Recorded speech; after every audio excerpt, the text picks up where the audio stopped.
Untuk memenuhi kebutuhan air bersih di desanya, warga desa Ngoranale di Kecamatan Bajawa secara swadaya berupaya mengalirkan air bersih dari sungai untuk bisa diakses oleh warga. Selengkapnya dilaporkan Ferry Soo.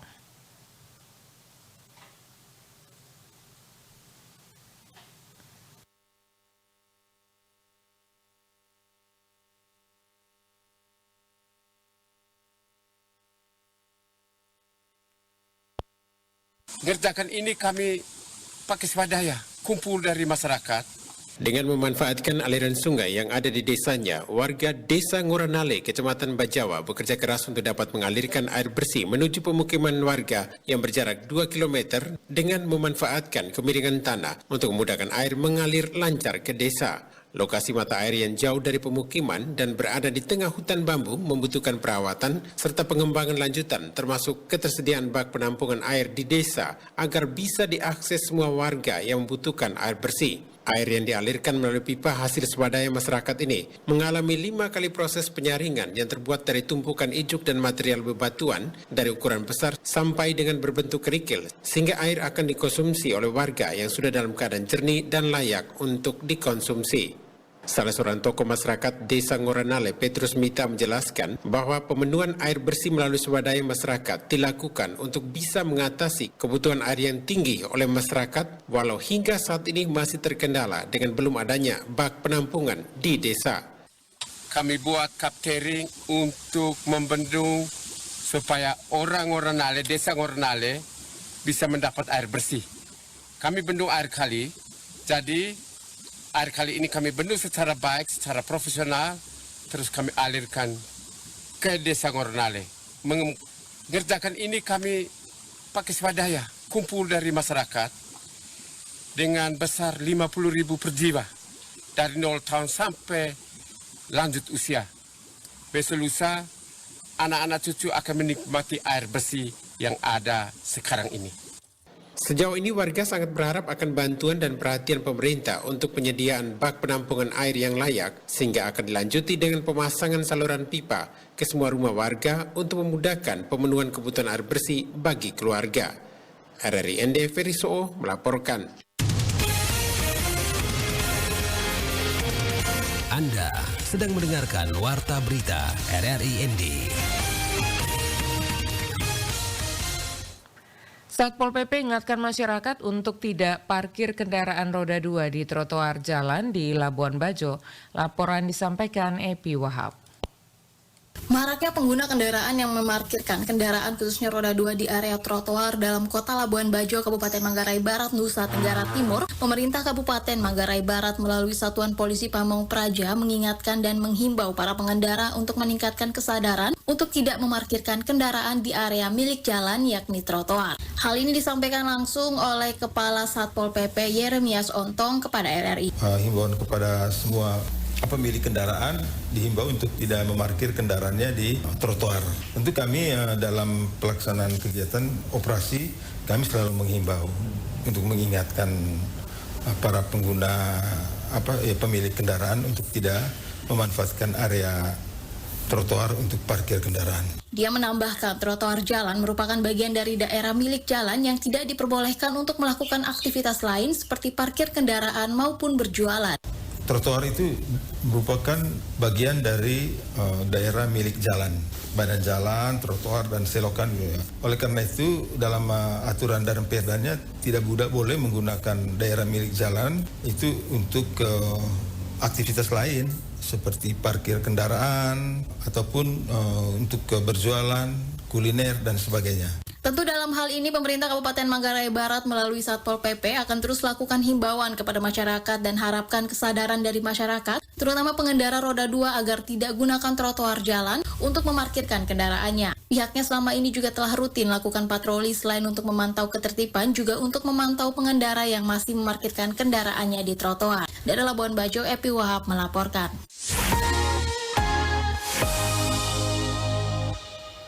Saudara, untuk pengembangan pariwisata yang berkualitas, maka persiapan dan pembangunan sumber daya manusia SDM menjadi hal yang tidak terpisahkan. Laporan Rosa Delima. Kepada RRI di Florata, Selasa pagi, PLT Dirut Badan Pelaksana Otorita Labuan Bajo BPOLBF, Frans Teguh, memberikan sorotan terhadap pentingnya pembangunan sumber daya manusia SDM yang berkualitas dalam pengembangan pariwisata.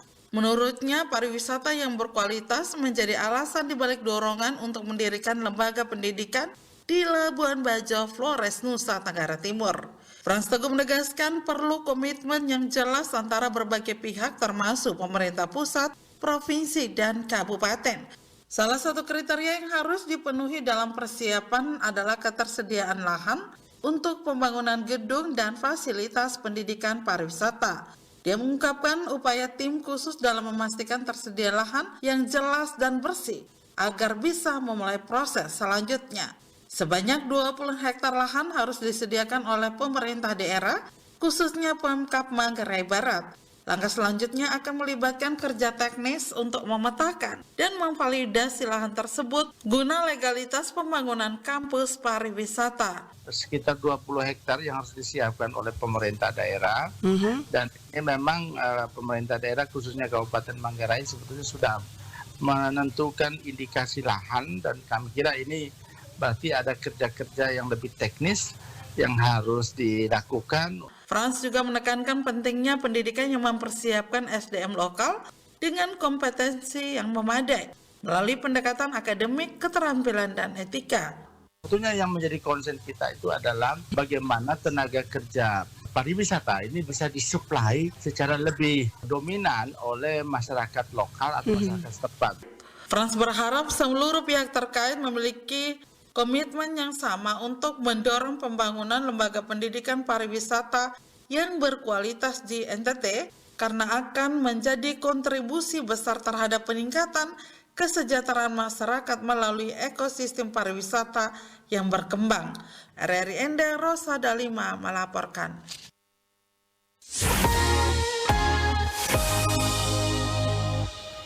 Rumah Tahanan Negara Rutan Kelas 2B Bajawa memiliki kegiatan produktif bagi warga binaan pemasyarakatan WBP dengan memastikan brand dagang atau kami maksud brand gang atau lahan sempit di dalam rutan untuk bertanam sayuran. Laporan disampaikan Suimam. Kepala Rutan Kelas 2B Bajawa, Prianggoro Agung Wibowo, kepada RRI Selasa 23 April 2024 mengatakan pemanfaatan lahan sempit ini sebagai bagian dari pembinaan para narapidana untuk membentuk kemandirian dalam diri mereka. Dijelaskan, pembinaan kemandirian berkebun tidak hanya dilakukan pada lahan yang ideal luas, tapi dapat dilakukan pada lahan yang sempit, yakni pada beranggang antara tembok blok dan pagar tembok keliling rutan. Lahan sempit ini kami manfaatkan sebagai lahan pertanian untuk tanaman sawi, wortel, dan sayuran lainnya, di mana hasil dari pertanian tersebut kami jual ke pasar untuk memenuhi kebutuhan masyarakat yang ada di Bajawa. Ia melanjutkan, program pertanian ini merupakan salah satu program pembinaan kemandirian yang dilakukan di dalam rutan untuk warga binaan agar menjadi bekal mereka nanti ketika sudah selesai masa pidananya di rutan Bajawa. Ditambahkan, pada pembinaan kemandirian tentang berkebun ini dibagi dalam beberapa kelompok warga binaan dan diawasi langsung oleh petugas di rutan. Saudara, informasi tersebut sekaligus mengakhiri Warta Berita Daerah pagi ini. Mewakili kerabat kerja yang bertugas, saya Desi Natalia mengucapkan terima kasih untuk perhatian Anda. Selanjutnya pendengar, dapat Anda ikuti selengkapnya program Florata pagi ini.